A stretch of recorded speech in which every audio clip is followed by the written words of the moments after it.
Hello guys, السلام علیکم ورحمۃ اللہ وبرکاتہ۔ یہ ویڈیو حضرت ایوب علیہ السلام کے اوپر بننے جا رہی ہے۔ گائز اس ویڈیو کو آپ لوگ غور سے دیکھیں، یہ ویڈیو آپ کو ایمان کو تر و تازہ کر دے گا۔ چلے تو چالو کرتے ہیں۔ سیدنا ایوب علی نبینا علیہ الصلاۃ والتسلیم، آپ کو یہ معلوم ہوتا ہوگا جب بھی ایوب علیہ السلام کا نام آتا ہے تو ایک ورڈ دماغ میں گھوم جاتا ہے، صبر۔ آپ کے ساتھ ایسا وہ لازم ہو چکا ہے، بہت سارے لوگ تو آپ کا نام ہی صبر ایوب کہتے ہیں، حضرت صبر ایوب۔ آپ کا نام صبر ایوب نہیں، حضرت ایوب علیہ السلام سے صبر ایسا جڑا ہوا ہے، جب صبر کا نام آتا ہے تو ایوب علیہ السلام کا نام آ جاتا ہے، اور حضرت ایوب کا ذکر کریں تو صبر بھی سامنے آ جاتا ہے۔ اس لیے کہ سیدنا ایوب علیہ السلام نے جو آزمائش کے دن گزارے، اللہ اکبر، وہ بہت ہی حیرت انگیز ہے میرے عزیزو، یعنی عام انسان کے بس کی بات نہیں۔ سیدنا ایوب علیہ السلام یہ حضرت ابراہیم علیہ السلام کی اولاد میں سے ہی تھے۔ 2000 سال قبل مسیح، یعنی عیسیٰ علیہ السلام سے تقریباً 2000 سال پہلے کے نبی ہیں آپ ایوب علیہ السلام۔ اور انبیاء کرام علیہ السلام میں اللہ نے سب سے زیادہ مال آپ کو دیا تھا۔ سلیمان علیہ السلام کا بھی تذکرہ ہے، ان کے بعد حضرت ایوب علیہ السلام کو اتنے جانور تھے آپ کے پاس کہ اس زمانے میں جو بھی پالتو جانور ہوتا وہ سب کی بڑی بھاری تعداد آپ کے پاس تھی۔ بہت سارے باغیچے تھے، ہر قسم کے پھلوں کے الگ الگ باغیچے تھے۔ حضرت ایوب علیہ السلام کے متعلق بعض اسرائیلی روایات یہودیوں کی مکس ہو گئی، خلط ملط ہو گئی ہیں، اور بڑے احتیاط سے میں عرض کر رہا ہوں۔ حضرت ایوب علیہ السلام کو اللہ تعالیٰ نے بہت ہی ہونہار اولاد بھی عطا کی تھی۔ بعض روایات میں آپ کے 16 اولاد ہیں، بعض میں 30 ہیں، اور ایک ہی آپ کی زوجہ محترمہ کا ذکر ملتا ہے، حضرت بی بی رحمت۔ تقریباً آپ کی امت میں 3 لاکھ لوگ تھے۔ 3 لاکھ لوگوں میں آپ رسول بنا کر بھیجے گئے تھے۔ ان کی اپنی شریعت تھی حضرت ایوب علیہ السلام کی، لیکن 3 لاکھ لوگوں میں حضرت ایوب علیہ السلام پر صرف 100 لوگ ایمان لائے تھے، 100 مومنین تھے، اور باقی آپ کے جو غلام تھے اور غلاموں کی بیویاں تھیں اور اپنے گھر والے، یہ کل ملا کر کے تقریباً 1000 یا 1200 کی تعداد میں تھے۔ یہ لوگ الگ سے ایمان لائے تھے، گھر والے۔ باقی جو عوام الناس میں وہ صرف 3 لاکھ میں سے 100 لوگ ایمان لائے تھے۔ ان کے باوجود یہ انبیاء کرام علیہ السلام کبھی دل برداشتہ نہیں ہوتے تھے۔ 80 سال کی جب عمر ہوئی آپ کی، سیدنا ایوب علیہ السلام کا حال یہ تھا کہ بے انتہا خیرات کرتے تھے، اور آپ کے اخلاق میں لکھا ہے تفسیروں میں کہ اتنا مال ہونے کے باوجود، یعنی جہاں تک نظریں ڈالیں ان کی جائیدادیں تھیں، باغیچے ہی باغیچے، اور سالانہ جو آمدنی ہوتی تھی اس کا اندازہ نہیں کیا جا سکتا، اتنا مال اللہ نے آپ کو نوازا تھا۔ ایوب علیہ السلام اس مال کو اتنا تقسیم کرتے، اور کبھی کبھار ایسا ہوتا کہ عام غربا اور مساکین کے ساتھ بیٹھ کر کھانا کھاتے تھے۔ آپ کے اندر ذرا برابر بھی تکبر یا غرور نام کی کوئی چیز ہی نہیں تھی۔ تو مساکین اور غربا آپ کے ارد گرد ہمیشہ رہتے تھے۔ ایوب علیہ السلام انہیں نوازتے تھے، خوب دیتے تھے۔ تو اللہ رب العزت کو یہ ادا بہت پسند تھی۔ رب تبارک و تعالیٰ نے آسمانوں پر ندا فرمایا تمام ملائکہ کو، اے ملائکہ، آج سے ہر آسمان کے فرشتے کو یہ کہہ دیا جائے کہ وہ صرف حضرت ایوب علیہ السلام پر رحمتیں اتاریں، اللہ کے نبی پر خوب رحمتیں اتاریں۔ ابلیس لعین، شیطان مردود، ابھی اس کا داخلہ آسمانوں پر بند نہیں ہوا تھا، آسمانوں پر یہ جاتا تھا شیطان، اور فرشتوں کی باتیں سن سن کر کے آتا بھی تھا۔ یہ ابلیس گیا، فرشتوں کو دیکھا کہ یہ کچھ الگ ایکٹیویٹیز ہیں یہاں پر، کچھ ہلچل ہے، پوچھا کیا ہوا ہے؟ کہا آج سے رب تعالیٰ نے حکم فرمایا ہے کہ ایوب علیہ السلام پر رحمتیں اتاری جائیں۔ تو وہ جل بھن گیا اور کہا کہ ایوب کے اوپر رحمتیں اتاری جا رہی، کیوں؟ کہا وہ بہت خیرات کرتا ہے، تسبیح و تحلیل اور شکر بہت کرتا ہے۔ تو اس ابلیس نے کیا کہا، اے فرشتوں، یہ تو جس کے پاس اتنا سب ہے وہ کرے گا نہیں تو اور کیا کرے گا؟ جیسے ہوتا ہے بہت سارے لوگوں کو اس طرح کی دقت ہوتی ہے، ہاں بہت سارا مال ہے، سب ہے، اس کے لیے عبادت کر رہا ہے، اگر لے لیا جائے نا مال تو دیکھو کتنی شکایت کرے گا اپنے رب کے خلاف۔ اگر مال چلا جائے ایوب کا اور صحت وغیرہ خراب ہو جائے، اولاد چلی جائے، تو پھر دیکھو رب کی کتنی وہ شکایت کرتا ہے. سب ملی ہے نعمتیں، اسی لیے وہ عبادت کر رہا ہے. رب تبارک و تعالیٰ کو جلال آیا. اللہ رب العزت نے شیطان کے متعلق یہ فرمایا، ابلیس لعین، تجھے آدم کے پیدا کرنے کے وقت ہی مہلت دی گئی تھی، طاقت بھی دی گئی تھی. جا، تجھے اس نے مہلت مانگی تھی نا، انظرنی الی یوم یبعثون، قیامت تک مجھے مہلت دے، ٹائم دے، میں تیرے سارے بندوں کو گمراہ کر کے دکھاؤں گا. رب تعالیٰ نے اسے ٹائم دیا ہے، وقت دیا ہے. آج پھر ابلیس لعین کو اللہ رب العزت نے فرمایا کہ اے ابلیس جا، میں تجھ کو ایوب کے مال، ایوب کے باغیچے، ایوب کے تمام جانوروں پر تسلط دیتا ہوں، اختیار دیتا ہوں، تو جو چاہے اس کو کر لے، میرے بندے کو دیکھا جائے گا. ایوب علیہ السلام، ابلیس لعین کو تسلط دینا یہ آزمائشی طور پر تھا، ایسا نہیں کہ ابلیس جو چاہے وہ کر سکتا ہے. اللہ رب العزت نے آزمائش کے طور پر، تفسیر میں شیطان خوشی خوشی بھاگا دوڑا آیا نیچے اور تمام جنات کو جمع کیا جو کافر جنات تھے اور بڑی بڑی طاقتوں والے. ان کو بلا کر کے کہا کہ دیکھو مجھے اختیار ملا ہے ایوب کے مال اور اس کی جائیداد وغیرہ کے ساتھ میں کچھ بھی تسلط کر سکتا ہوں. تم میں سے کوئی ہے جو میری مدد کرے گا؟ میں نے یہ چیلنج کیا ہے فرشتوں سے کہ ایوب کو میں گمراہ کر کے دکھاؤں گا، ناشکرا بنا کر کے دکھاؤں گا. تو ایک شیطان جن اس نے کہا کہ میرے پاس اتنی طاقت ہے کہ میں پھونک ماروں تو آگ کے گولے نکلتے ہیں، تم کہو تو ایوب کے جو جانور ہیں ان میں جا کر کے میں پھونک مار دوں. ابلیس لعین نے کہا ٹھیک ہے. حضرت ایوب علیہ السلام کے 7,000 اونٹ تھے، 7,000 اونٹ، اور اس سے زیادہ تعداد میں گائیں، اسی طرح کی تعداد کی بکریاں. اندازہ نہیں کر سکتے کہ وہ کس قدر مویشی آپ کے پاس تھے. وہ آیا، جن نے پھونک ماری، آگ کے گولے نکلے، ایک ساتھ سارے اونٹ جل گئے، اور جو رکھوالے تھے، جو نگہبان تھے، وہ بھی جل گئے. اور ابلیس لعین ایک چرواہے کے بھیس میں دوڑتا ہوا، روتا ہوا ایوب علیہ السلام کے پاس آیا اور کہنے لگا ایوب علیہ السلام سے کہ دیکھیں ہمارا جو آپ کا جو ریوڑ تھا اونٹوں کا سب جل گیا ہے. ایک ایسی آگ آئی کہ سب کو جلا دی، اور الٹی سیدھی باتیں رب کی شان میں کہنے لگا کہ وہ خدا ہی کیسا ہے جو ہمارے اوپر آگ بھیج دیا، کیا وہ آپ کی عبادت کو نہیں دیکھ رہا ہے؟ ایسے لوگوں کو بھی خدا دیکھو کیسا کرتا ہے، ویسے کرتا ہے. چڑھانے لگا. حضرت ایوب علیہ السلام اس وقت نماز میں مصروف تھے. نماز سے فارغ ہوتے ہی چلا کر کے اس سے کہا کہ اے بدبخت خاموش ہو جا. وہ چرواہا بن کر کے آیا تھا، کہا میں اکیلا بچا ہوں، باقی سب جل گئے، میں جان بچا کر کے آپ کے پاس آیا ہوں. آپ نے چلا کر کے اس کو کہا بدبخت خاموش ہو جا، رب تبارک و تعالیٰ کا دیا ہوا ہے، اچھا ہی ہوا کچھ مال کم ہوا، اب زیادہ دیر میں عبادت میں گزار سکتا ہوں. رب تبارک و تعالیٰ کے حضور عرض کرنے لگے مولا وہ مال بہت زیادہ تھا، اس کی دیکھ بھال کے لیے بھی وقت جاتا تھا، کم کر دیا تو نے، اب ادھر میں وقت زیادہ دے سکوں گا. خاموش واپس منہ بسور کر چلا گیا اور جا کر جنات سے کہنے لگا کہ میں اپنے مشن میں کامیاب نہیں ہوا اور مجھے کوئی دوسرا راستہ بتاؤ. پھر ایک جن نے کہا کہ میرے پاس یہ طاقت ہے کہ میں آندھیاں لاؤں ایسی کہ پورے کے پورے چھتیں اکھڑ جائیں. تو اس کو ابلیس لعین لے کر کے آیا اور ایک ساتھ حضرت ایوب علیہ السلام کے جو باغیچے تھے اس میں اس نے آندھیاں چلائی، پورے درخت زمین سے اکھڑ آئے، جتنے پھلوں کے تھے سب کے سب برباد ہو گئے، پورے کے پورے باغیچے تہس نہس ہوئے.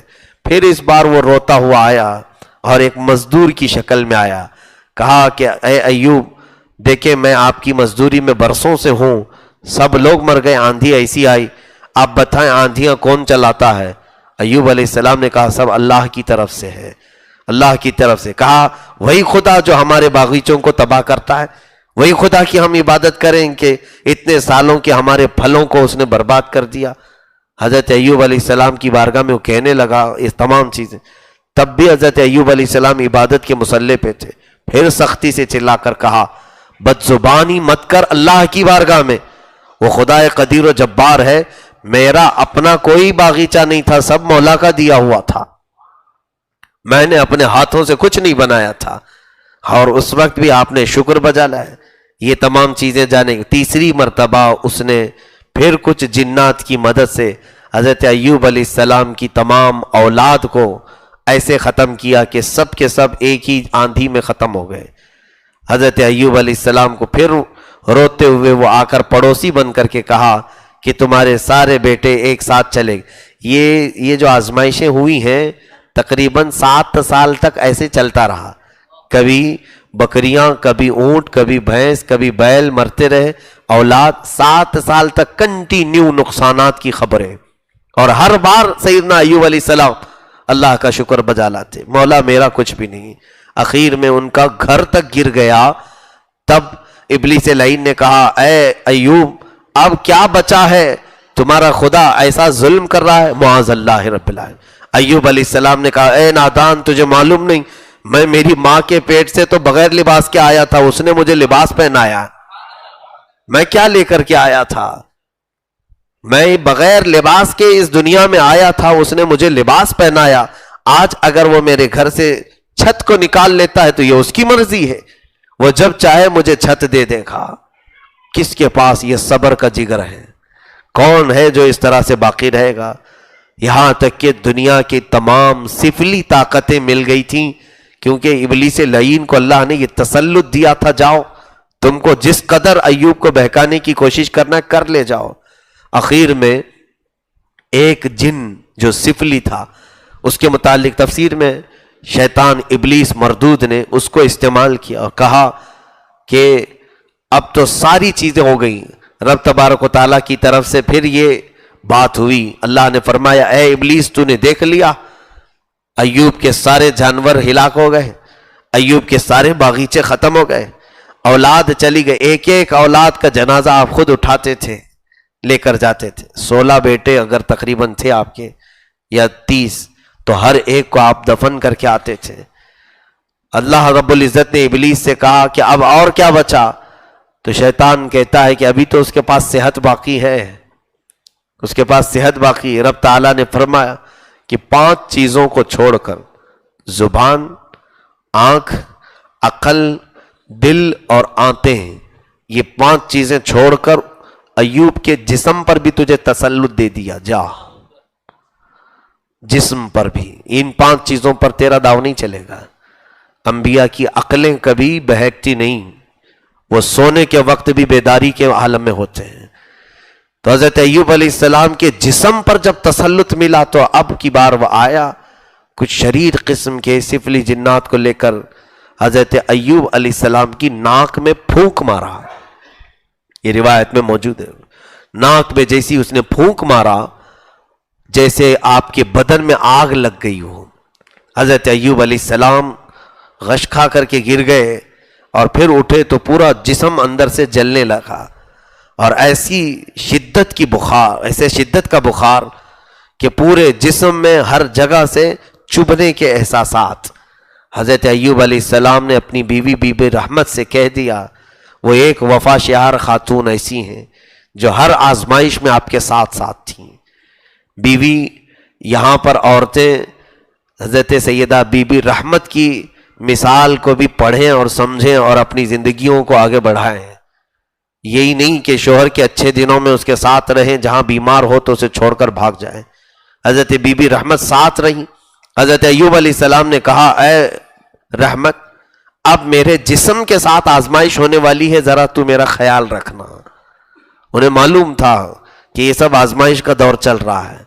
اب اس کے بعد 4 سال گزر گئے، یہ تمام اولاد کی وہ تمام چیزیں ہونے کے بعد اب اندازہ کیجئے 18 سال تک آپ کو بیماری دی گئی.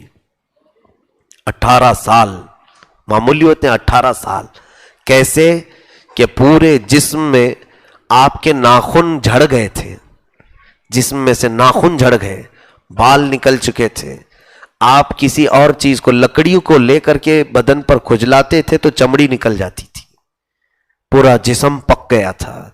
اور ایسے کہ بستر پر سوتے اور بستر سے اٹھایا جاتا تو آپ کی چمڑی بستر پر لگی رہتی تھی, گلا دیا گیا تھا جسم کو, انگار کی طرح شیطان نے پھونک مارا تھا. ایک بات یاد رکھیں, جو کچھ بھی ضرر ہوا ہے وہ اللہ رب العزت کی مرضی سے, وہ آزمائش کے لیے ہوا ہے, شیطان کی طاقت سے نہیں. شیطان کو اللہ رب العزت نے آزمائش کے لیے کہ وہ دیکھ لے, اپنی پوری طاقت استعمال کرے اور میرے نبی کو بہکا کر کے دکھائے. ابلیس لعین کو طاقت صرف اس لیے دی گئی تھی کہ وہ نبی کے قدموں کو ڈگمگا کر کے دکھا سکے. ایوب علیہ السلام 18 سال بستر پر رہے, 18 سال, اور ایسے کہ آپ کے جسم کے گوشت کا حصہ کٹ کٹ کر کے گرتا تھا. آپ اٹھنے پھرنے کے قابل نہیں رہ گئے, بستر پر لیٹے رہے, حتیٰ کہ آبادی والوں نے آپ کے گھر کو باہر کر دیا. ابلیس لعین نے آ کر کے سب کو ایسی باتیں پھیلائی کہ یہ بیمار آدمی ہے, اس کی بیماری تم سب کو لگ جائے گی. تو لوگ دور ہو گئے, جتنے تھے سب چھوڑ کر چلے گئے. ایک وفا شیار خاتون حضرت بی بی رحمت اس بیماری کے عالم میں بھی ہمیشہ آپ کی جھونپڑی میں رہتی تھی. کہاں کروڑوں کی جائیداد میں رہنے والے, اور کہاں آج چھوٹی سی جھونپڑی میں ایک چارپائی پر. آدمی گھٹ گھٹ کر کے مر جاتا اپنے پرانے دن یاد کر کے. نہیں, وہ اللہ کے نبی تھے, ذرا برابر بھی استقامت میں کچھ فرق نہیں آیا. اور ایک وقت وہ بھی آیا کہ عورتیں ہوتی بھی ہیں, اپنے شوہروں کے سکون کے لیے وہ بے انتہا دوڑ بھاگ کرتی ہیں, میرا شوہر صحیح ہو جائے. حضرت بی بی رحمت کا یہی کام تھا, روزانہ کچھ نہ کچھ علاج کا ذریعہ تلاشتی. ایک دن ابلیس لعین نے اب یہ سوچا کہ اس راستے سے اب جاؤں ایوب تک. ایوب علیہ السلام کسی بھی حالت میں ٹس سے مس نہیں ہو رہے. ان کے اولاد کی موت ان کو نہیں بدل پائی, ان کے جانوروں کی موت انہیں نہیں بدل پائی, ان کے باغیچے ہلاک ہو گئے, بدل نہیں پائے. اب بیوی کو دیکھتے ہیں اس راستے سے. شیطان کا آخری حربہ ہوتا ہے, عورتوں کو استعمال کرتا ہے, عورتوں کے ذریعے. دیکھا نہیں حضرت آدم علیہ السلام کو جنت سے آنا پڑا تھا, کیوں؟ بی بی حوا کو ہی پہلے اس نے اپنے دام میں لیا تھا. اسی طرح حضرت بی بی رحمت بازار میں گئیں, ابلیس ایک حکیم بن کر, ایک طبیب بن کر دوائیاں بیچ رہا تھا, میرے پاس ہر بیماری کا علاج ہے. یہ گئی دوڑتی ہوئی, جا کر پوچھا کہ میرے شوہر کی ایک بیماری ہے, 18 سال سے وہ بستر پر ہے, اور ان کا جسم کا گوشت ختم ہوا, صرف ہڈیاں باقی رہ گئیں. اب تو حال یہ ہے کہ ان کی زبان کٹ گئی ہے. تو شیطان ابلیس لعین حکیم کی شکل میں جو کھڑا تھا, اس نے کہا تیرے شوہر کا علاج تو میرے پاس بہت آسان ہے, بہت آسان ہے, میں چٹکی میں پورا کر دوں گا. وہ خوشی سے بالکل پھولے نہ سمائیں. کتنے سالوں کے بعد تو کوئی حکیم ملا ہے جو میرے شوہر کو علاج کرنے کی تیار ہے. تو حضرت بی بی رحمت نے کہا آپ کی اجرت کیا ہوگی, معاوضہ کیا ہوگا؟ ابلیس لعین نے کہا کوئی اجرت میں تم سے نہیں لوں گا, بس تیرے شوہر سے کہنا میرے نام پہ ایک بکری ذبح کرنا, میرے نام پہ ایک بکری ذبح کرنا, صحیح ہونے کے بعد میرے نام پر ایک سجدہ کرنا. یہ اللہ رب العزت کے نام کے بغیر کسی بھی جانور کو ہم ذبح نہیں کر سکتے. کسی بھی جانور کو غیر اللہ کے نام پر ذبح کیا جائے تو حلال ہی نہیں ہے, حرام ہے. اللہ کے نام پر ہم کیا کہہ کر کے ذبح کرتے ہیں, بسم اللہ اللہ اکبر. اسی طرح سجدہ سوائے رب العزت کے. ہیلو گائز, تو یہ ویڈیو آپ کو کیسی لگی؟ گائز یہ ویڈیو کو پورا نہیں بنائی گئی ہے کیونکہ کیمرہ بھی صحیح نہیں ہے گائز, یہ فون سے ویڈیو شوٹ ہو رہا ہے. اس کا سیکنڈ پارٹ کر کے گائز لائیں گے. آپ لوگ اس ویڈیو کو پورا فل واچ کریں, اپنے دوستوں یاروں تک اس ویڈیو کو بھی شیئر کریں. چلیے اتنا ہی کے لیے, خدا حافظ.